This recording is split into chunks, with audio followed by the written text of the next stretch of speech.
BNP এমন একটি রাজনৈতিক দল মাননীয় স্পিকার, যেই দলের উপরে বাংলাদেশের জনগণের আশা ভরসা।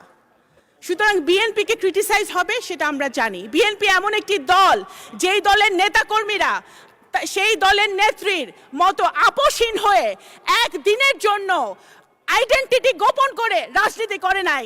এই দলের নেতাকর্মীরা ধানের শীষের ব্যাজ লাগিয়ে শহীদ জিয়া, তারেক রহমান, খালেদা জিয়ার টি শার্ট পরে তারা গুলি খেয়েছে, টিয়ার গ্যাস খেয়েছে, জেলে গিয়েছে। তারা পথ গোপন করে অন্য দলে থেকে রাজনীতি করার চেষ্টা করে নাই। মাননীয় স্পিকার, আমাদের বিএনপি সেই দল, শহীদ রাষ্ট্রপতি জিয়াউর রহমানের দল, যিনি দেশের ডেভেলপমেন্টের জন্য কখনো আন্তর্জাতিক জাতীয় কারোর সাথে আপোষ করেন নাই।